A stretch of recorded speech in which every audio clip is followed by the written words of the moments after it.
Ladies and gentlemen, lean in for a second, because I'm about to say something that might flip your entire love life upside down. You've tried everything to get that avoidant to show up, haven't you? Right now, whether you realize it or not, you've been living like your emotional life is on a string attached to another human being. They pull back and your heart plummets. They finally reply and your whole mood spikes. They go quiet for a day and suddenly your body is in full alarm mode. You can't eat, can't think, can't focus, because every cell in you is waiting for one thing: regulation from them. The all clear signal that says, "We're good, I still care, you're not being left." And that dependency is exactly what keeps you stuck chasing, apologizing, explaining, and bending yourself into a shape that doesn't even look like you anymore. So when I say, stop chasing their regulation and start regulating yourself, I'm not saying stop caring. I'm saying shift the source of your safety from something you can't control to something you actually can. Think about how many times you've tried to calm yourself down by reaching for them. You feel anxious, so you text. You feel scared, so you call. You feel insecure, so you ask for reassurance. And for a moment, when they do respond, it works. Your body gets this little hit of relief. They answered, "I'm okay. I'm not being abandoned." But that is the most fragile piece in the world, because it lies entirely in their hands. The second they're busy, triggered, distracted, or avoidant, that piece evaporates and you're right back where you started. Only now you feel even more powerless, because you've trained your nervous system to believe, I only calm down when they come closer. And that belief is what keeps you trapped in a loop of pursuit. Regulating yourself means you start interrupting that loop. It means that when the anxiety hits, your first move is not to reach for them. It's to reach for you. It's taking a breath and saying, my body is freaking out right now, because it learned years ago that silence equals danger, distance equals rejection, delayed replies equal abandonment. But in this moment, I am actually safe. I am here. I have survived every wave before this one. It looks like putting your phone face down for 10 minutes instead of staring at the screen waiting for it to light up. It looks like standing up, getting a glass of water, going for a walk, putting your hand on your heart and reminding yourself, I am more than this conversation. I am more than this person's current mood. I am more than this chat thread. At first, this will feel wrong. It will feel like you're abandoning the situation, like you're being careless or cold, because so much of your identity has been built around hyper, attuned to other people, reading every tiny signal, managing the emotional temperature between you. But what you've really been doing is abandoning your own nervous system to keep theirs calm. And that's why you're so tired. When you start to regulate yourself, you break that invisible contract. You stop making their availability the thermostat for your heart. You start asking, what can I do right now to soothe me that doesn't require them to change or respond? Maybe it's journaling the story your mind is telling you and then gently questioning it. Is it absolutely true that they don't care? Or is my fear filling in the blanks? Maybe it's texting a friend who loves you consistently. Maybe it's doing something with your body, stretching, showering, breathing, so your nervous system gets proof that safety exists outside this person's reactions. The moment you decide their distance will no longer control your emotional state is the moment your power quietly comes back online. It doesn't mean you stop feeling disappointed or hurt when they pull away. It means you stop letting that disappointment spiral into self-destruction. You stop translating, they haven't replied in 3 hours, into, I'm unlovable, I'm doomed, I'll always be too much. You notice the pain, but you take ownership of your next move. You might say to yourself, this hurts and I can hold myself through it, instead of, this hurts and I must fix it by chasing them. Ironically, when you regulate yourself, the entire energy of the connection shifts. You're no longer texting from panic, calling from desperation, or speaking from a place of, please don't leave me. You're able to communicate clearly. When you disappear without a word, I feel anxious and disrespected, and I need more consistency to feel safe. And then, crucially, You can hold that boundary without collapsing if they don't instantly meet it, because your emotional life doesn't rise and fall solely on their response anymore. Some avoidants will feel this shift and lean in because the dynamic finally feels less pressurized and more adult. Some will stay the same or fall away. And as painful as that is, you will be able to see it as data, not as a death sentence, because your worth will no longer live in whether they come closer. Self-regulation is not about becoming numb. It's about becoming anchored, so that no matter what someone else does with your heart, you are not handing them the keys to your sanity along with it. There is a version of you that has been standing on an invisible stage for years, performing for love. That version of you wakes up rehearsing. If I say it like this, maybe they won't get scared. If I don't bring it up, maybe they'll stay. If I'm chill enough, low maintenance enough, understanding enough, maybe they will finally choose me.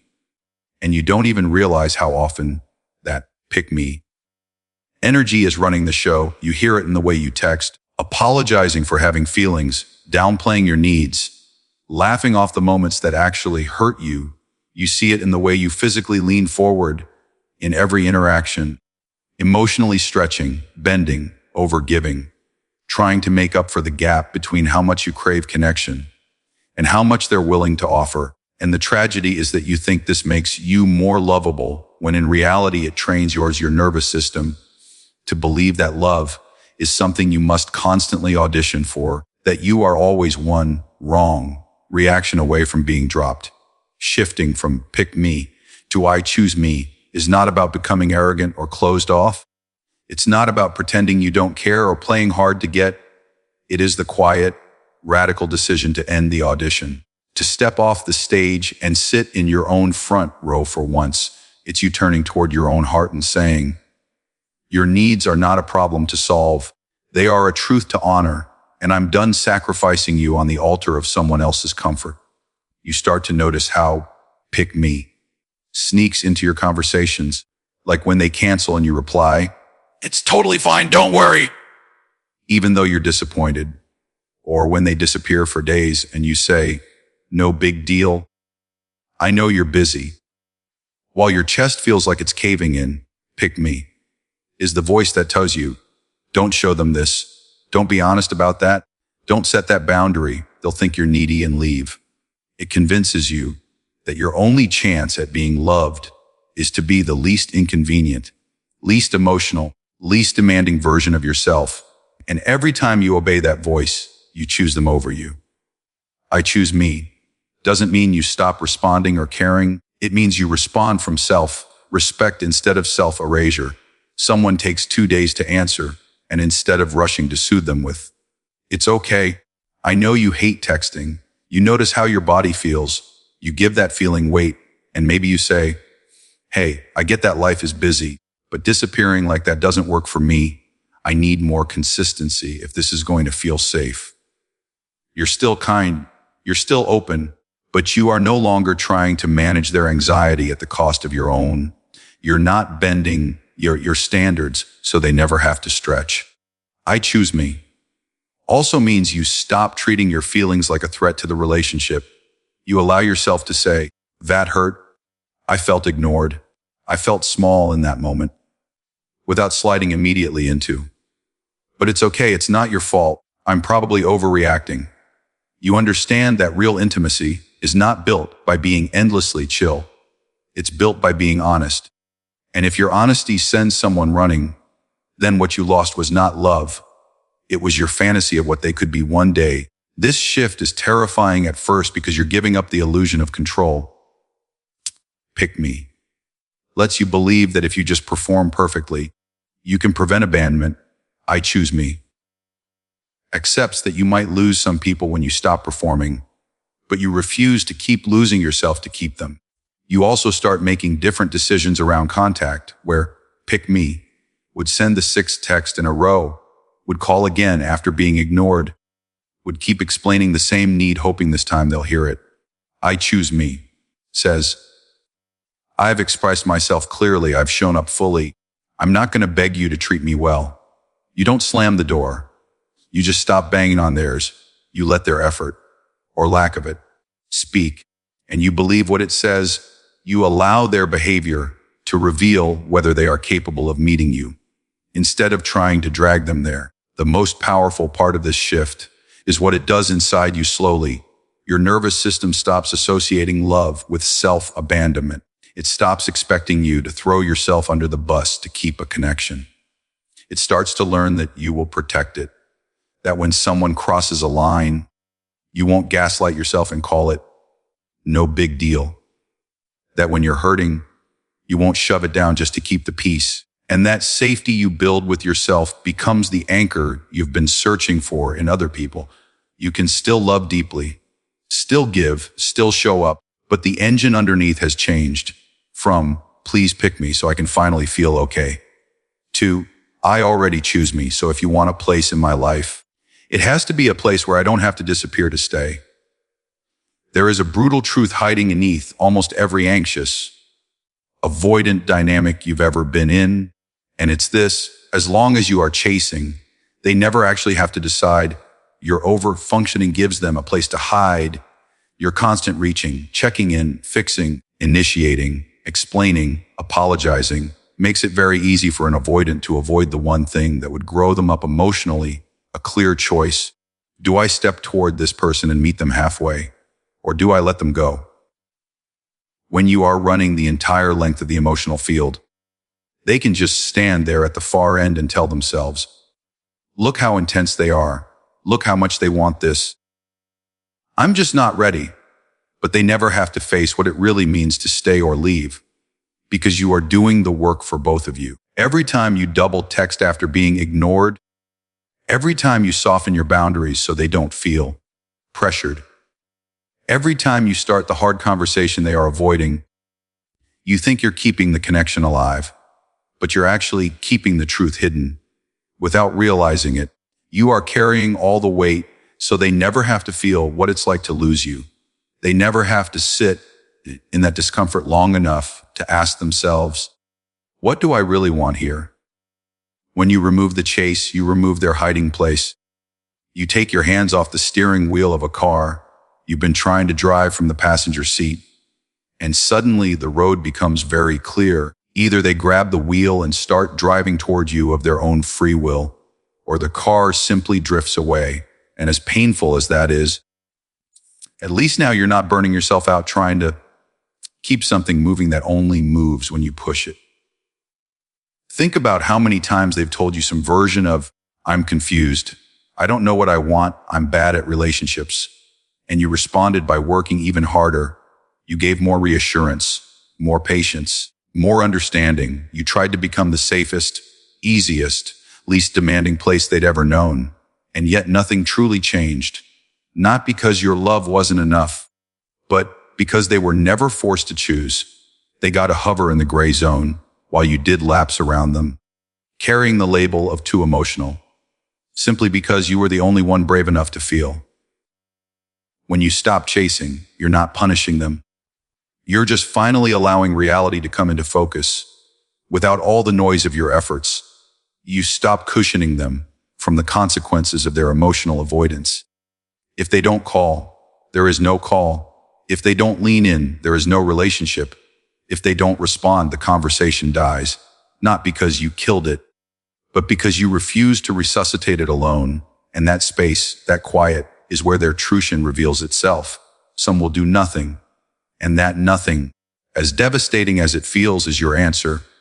They were always choosing distance. You were just too busy closing the gap to see it clearly. Others will feel that space and for the first time realize, they're not going to come chase me out of this. If I want them in my life, I have to move.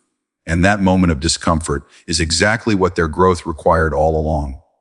Removing the chase also exposes your own truth, because while you were over functioning, you had a role, a mission. Fix this, save this. It kept you busy, distracted from the question you were afraid to ask. If I stopped running after them, would Fish still choose this?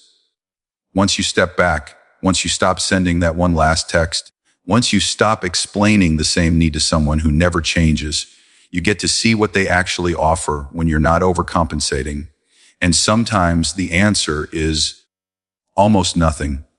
And that answer hurts, but it also frees you. Because now any choice you make is based on what's real, not what you wish they could be. You can't see that while you're in motion. You can only see it when you're still. The beautiful, terrifying thing about removing the chase is that it will always reveal where someone really stands with you. There is nowhere for them to hide. Not behind your effort, not behind your anxiety, not behind your constant, "Let's talk." The picture becomes simple. If they value you and are capable, they will move toward you in a way that feels like effort, not crumbs. If they don't, they won't. And while you don't get to control which way it goes, you do get to control whether you spend one more season of your life dragging a connection up a hill by yourself. The moment you stop over-functioning, you hand them back their ownership, and you hand yourself back your dignity. And whatever happens next, you're no longer begging someone to reveal themselves. You're letting the truth walk right up to you, or walk away from you, without you chasing it down the street. There is a huge difference between "I'm giving you space so you'll miss me," and "come back running," and "I'm giving you space because I refuse to keep bleeding in a place where I'm not being held." And your nervous system can feel that difference even if your mind pretends it can't. When you pull back as a strategy, your entire body is still hooked on their reaction. You're watching your phone, timing their silence, checking if they've seen your story, secretly thinking, has it worked yet? Have they realized yet? Are they panicking yet? You might not be texting, but emotionally you're still chasing. You're still on their side of the street. You're still outsourcing your peace to whether or not they respond to your absence. And that isn't real space. That's a performance. It's an anxious pause, not a boundary. And because deep down you know it's an act, you feel even more frantic the longer they don't respond to it. Giving space is self-respect, on the other hand, is not about what it does to them. It's about what it does for you. It's that moment where you finally look at the pattern honestly and say, every time I stay this plugged in, every time I chase, every time I explain myself to death to someone who barely shows up, I walk away more drained, more confused, more ashamed of how far I just lowered my own standards. And I'm not willing to keep doing that. You stop pulling back to get a reaction, and you start pulling back because you have realized you only have so much energy, so much mental health, so many sleepless nights to burn before you lose yourself completely. Self-respecting space sounds like, I love you, and this is not healthy for me. It sounds like, I care, but I can't continue at this cost. It sounds like, I'm going to step back, not to teach you a lesson, but because I've finally learned mine. When you do that, your focus changes. Instead of staring at the gap and wondering what they're doing with it, you start filling that gap with your own life again, reconnecting with friends you sidelined, hobbies you dropped, routines you abandoned. You pour into things that nourish you instead of into a text thread that keeps starving you. And slowly your nervous system starts associating space not with punishment and panic, but with relief and recovery. When you give space as a strategy, you're secretly saying, I'll hold my breath until you come back. You're not really letting go, you're just freezing. And that's why you end up breaking your own silence 3 days later, because the anxiety becomes unbearable. You text just to relieve the pressure, just to feel like you're doing something. And then you judge yourself. I'm so weak, I could even stick to my no contact. But the truth is, you never believed that space belonged to you. You were borrowing it, waiting to return it the moment it didn't produce the result you wanted. Giving space is self-respect is different. It's not about duration. It's about ownership. You're not thinking in terms of, how long should I stay quiet to get a reaction? You're asking, what kind of contact actually feels good for me? How much inconsistency can I tolerate without losing my center? Do I even want to continue interacting with someone who shows up like this? The silence isn't a countdown. It's a setting. You adjust it to protect your emotional health, not to manipulate theirs. And if they reach out during that time, you're not automatically available just because they finally threw you a breadcrumb. You check in with yourself first. Am I in a place where I can respond without betraying myself? Do I feel ready to talk? Or do I still need space? That is self-respect in action. With an avoidant especially, this distinction matters because they are hypersensitive to inauthenticity and pressure. When you pull away as a tactic, your energy still feels like a demand. It says, I'm not talking to you, but I'm watching you. I'm waiting for you. I'm measuring you. And that keeps their defenses up because on some level they can feel that your peace still depends on them changing. When you pull away for real, not in anger, not in a dramatic flounce, but in a grounded, I'm not going to keep standing in a place that hurts me. Their nervous system feels something else entirely. It feels the absence of your focus, your overgiving, your constant pursuit, and that creates a completely different kind of space, a cleaner one, where they are left alone with themselves instead of with your energy trying to manage them.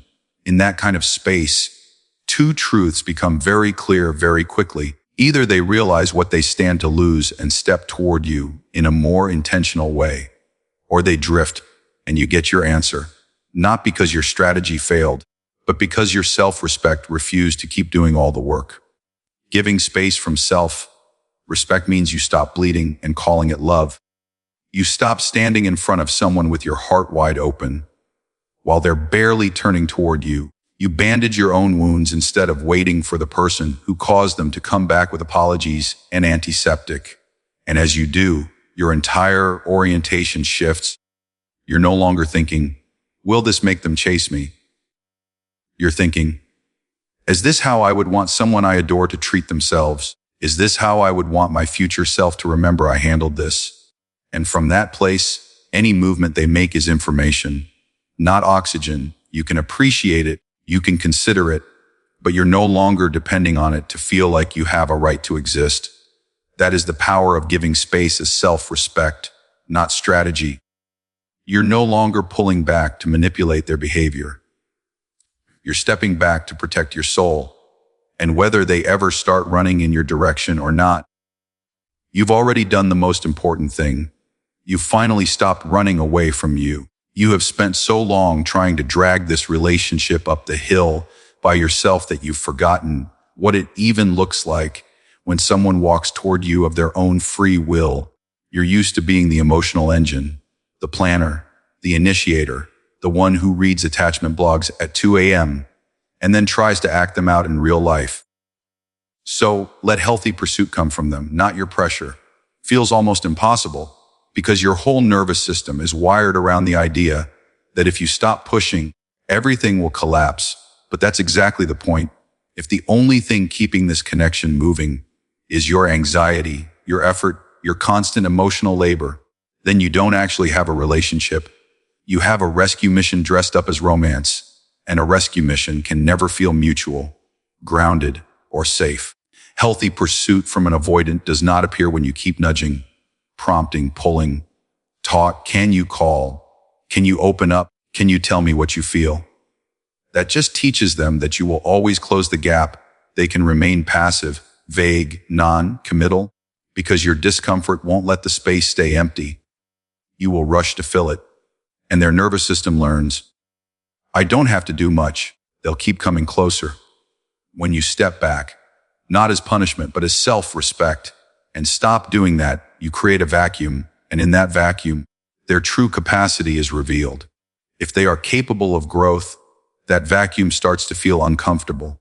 They notice they haven't heard from you. They notice they missed the way you listened, the way you cared, the way you brought warmth into their life. And more importantly, they notice that this time, there's no flurry of messages when they pull away, no immediate reassurance when they go quiet, no emotional cushions everywhere they land. And for the first time, they have to ask themselves, do I want this person in my life badly enough to move, to speak, to show up? That question cannot be forced into existence by your pressure. It only appears when your pressure recedes. Healthy pursuit will not look like what your anxious brain fantasizes about.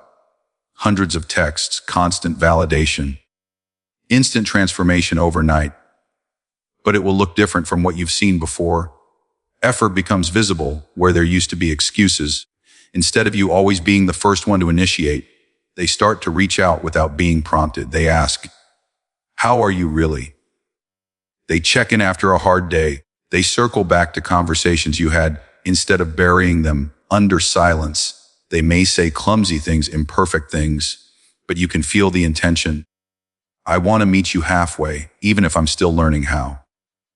Healthy pursuit also shows up in their willingness to reflect. Previously, every discussion about the relationship might have turned into defensiveness, shut down, or blame. "You're too sensitive. You're overthinking. I can't talk about this." But when your anxiety isn't carrying everything, and you're no longer attacking or pleading, just calmly stating what you need, someone who is capable of growth can start to look at themselves. You hear things like, "I realize I shut down when I feel cornered. I see how my silence affects you. I want to work on this."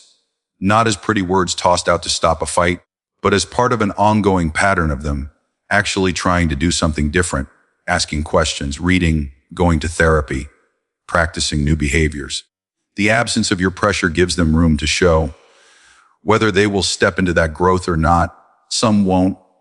And that's information you desperately need, because as long as your anxiety is filling all the air, you can't tell if they're genuinely incapable or simply unmotivated. The relationship becomes a blur of your efforts and their avoidance, and you lose sight of the truth. Letting pursuit come from them does not mean you go stone cold or play games. It means when they do move toward you, you meet them with clarity and boundaries instead of collapsing in gratitude. You don't reward the bare minimum with total access to your heart. You notice, are they pursuing me in a way that also protects me? Or are they just soothing their ego because they felt me pull away? Healthy pursuit feels like them being curious about your inner world, consistent in their effort over time, and emotionally available enough to repair when rupture happens, not just popping back in when they're lonely. And if, in the space your non-pressure creates, they do nothing, or they only send crumbs, a late night with no follow-through, a nostalgic message with no accountability, you don't jump up to turn that into a feast. You let it be what it is, a sign that they are either unwilling or unable to meet you in the kind of love that your nervous system can survive. Your job was never to build their motivation. Your job is to step out of the way long enough to see if it exists, and from there, you choose based on reality, not on potential. Because the moment you stop letting your pressure animate the relationship, anyone who truly wants to be in your life has to bring their own heartbeat to the table. There is a moment in your life where the game has to end, not the game they're playing with you, the game you've been playing with yourself, the one where you keep telling your heart, just one more chance, just one more compromise, just one more time I'll swallow this feeling so they don't leave. And that moment is when you make a decision so solid it sits in your bones, a decision that says, I will never lose myself again just to keep love in the room. Because up until now, be honest, you haven't really been in a relationship with a fathom. You've been in a relationship with the fear of losing them. Every boundary you didn't set, every truth you didn't speak, every red flag you painted white. You didn't do that because you're weak or foolish. You did it because your nervous system decided that their presence mattered more than your peace. Their attention mattered more than your dignity. And their return mattered more than your self-respect. So you traded little pieces of yourself to keep the story going. I won't bring this up so we don't fight. I won't ask for more so I don't scare them. I won't walk away even though this is killing me. And every time you did that, a part of you watched and whispered, so we're not choosing us again. Got it. Making that one unshakable decision means you finally turn and face that part of you and say, I hear you now. I'm done sacrificing you like that. It means that before you ask, what if they leave if I say this? You ask, what if I leave myself if I don't? It shifts the entire center of gravity of your life. Instead of measuring success by whether they stay, you measure success by whether you stayed honest, whether you stayed intact, whether you stayed loyal to your own heart. When you decide you will not lose yourself to keep love, the way you communicate changes. You can still say, I care about you. I want this. But you add, I will not shrink my needs, my voice, or my boundaries to earn your effort. You don't scream it. You don't threaten. You're not performing toughness. It's calm. It's grounded. It's the kind of energy that comes from knowing you have your own back, no matter what they choose. So instead of sending frantic essays, you send clear messages. Instead of begging, you state what you need and what you will do if it doesn't show up, not to control them, but to protect you. And if they say, that's too much, you don't launch into a lecture about attachment theory to convince them. You simply accept, then you're not for me. Even if your voice shakes when you say it in your mind, never losing yourself for love doesn't mean you stop compromising or that you build walls around your heart. It means your compromises are no longer one-sided. It means you can bend without breaking. It means you can say, I'm willing to move with you, but not to erase me. It means when something hurts, you don't gaslight yourself and call it overreacting. Just because they're uncomfortable, you listen to the ache in your chest as data. You trust the knot in your stomach as a signal. You treat your body like an ally instead of an enemy. You have to bully into silence to keep someone close. This decision also changes how you interpret their behavior. Before, every time they pulled away, you went straight into, what did I do wrong? How can I fix this? How do I become more lovable? Now the question becomes, is this how someone who loves me should handle their fear? And if they can't do better right now, can I stay here without betraying myself? If the answer is no, your decision is already made. You might still grieve, still cry, still miss them like oxygen, but you will not crawl back into a dynamic that demands your self-abandonment as an entry fee. And understand this, the people who genuinely care for you, even if they have fearful or avoidant tendencies, will feel this shift, and if they are able, they'll rise to meet it. Because your self-respect doesn't just protect you, it calls in a different version of them too. One that has to show up with more honesty, more ownership, more effort. But if they can't or won't, your unshakable decision becomes the net that catches you when you're tempted to run back to what hurt you. It's the voice that says, I know you're lonely, I know you miss them, but we are not going to sacrifice our mental health just to feel their presence for a few hours. It's the anchor that keeps you from swimming after a boat that has already shown it cannot carry you safely. You will still feel fear. You will still feel longing. You will still have nights where you want to throw that decision out the window and text them, just to feel that old hit of connection. But the difference now is that you have drawn a line inside yourself, and every time you honor it, your nervous system learns a new truth. We do not abandon us anymore, not for love, not for history, not for potential. And from that place, if someone wants to walk beside you, they meet the version of you who has both a heart and a spine, a you who can say with full sincerity, I'm here, I'm willing. But I will not chase anyone who keeps running from themselves, and I will not run from myself just to catch them.